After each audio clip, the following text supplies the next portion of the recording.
Jamais sans la grâce, une dévotion matinale qui vous connecte à la pensée de Dieu et vous donne la provision du ciel au quotidien. Bonjour chers amis, chers internautes, nouvelle journée, nouvelle provision. Bienvenue dans cette troisième dévotion de cette semaine. Seigneur, je te rends grâce, je te loue ce matin pour ta présence matinale dans ce studio. Que tous ceux qui respirent te louent ce matin au nom puissant de Jésus-Christ. Amen.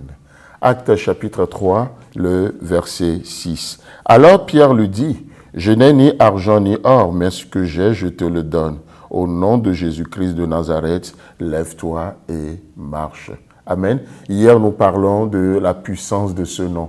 En ce nom, l'Église est forte et l'Église va de l'avant aujourd'hui. Amen. Vous savez, ce nom, alors que nous recevons cette puissance, il est assez intéressant de voir que ce n'est pas pour une jouissance personnelle et égoïste.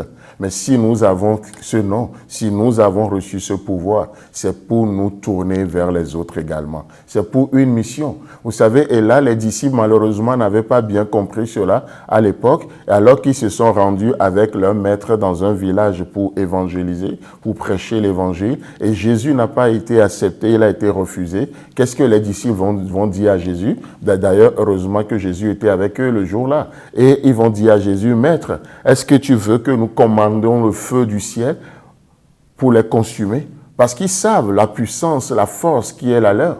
Ils le savent. Ils savent que Christ leur a donné, Christ avec eux, c'est l'espérance de la gloire. Ils savent.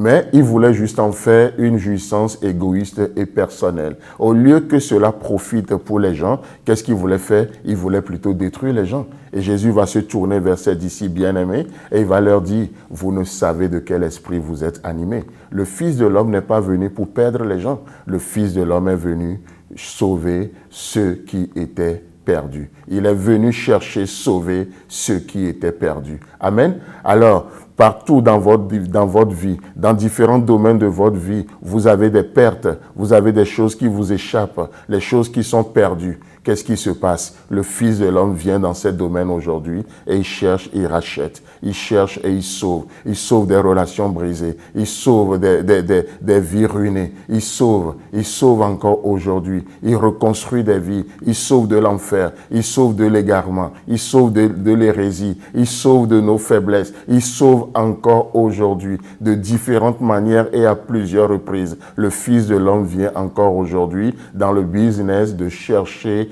et sauver ceux qui étaient perdus. Qu'est-ce qui est perdu? Qu'est-ce qui est perdu? Tu peux lui amener ça aujourd'hui. Tu peux être honnête, tu lui dis, « Oh, Fils de l'homme, oh Jésus, voici tel domaine de perdu dans ma vie. Voici telle chose de perdu dans ma vie. Voici. » Et à chaque fois qu'on apporte les choses à Dieu, qu'est-ce qui se passe? Dieu agit. Il intervient. C'est sa mission. Il intervient. Oh, pas comme un bouche-trou, mais comme quelqu'un ayant autorité sur chaque domaine, chaque compartiment de notre vie. Quelqu'un qui veut exercer son autorité pour racheter. Pour racheter. Voilà le but du Fils de l'homme. Amen. Et Pierre et Jean fixa les yeux sur lui et dit, « Regarde-nous. » Alors Pierre lui dit, « Je n'ai ni argent ni or, mais ce que j'ai, je te le donne. » Vous savez que ce que vous avez, c'est à partager.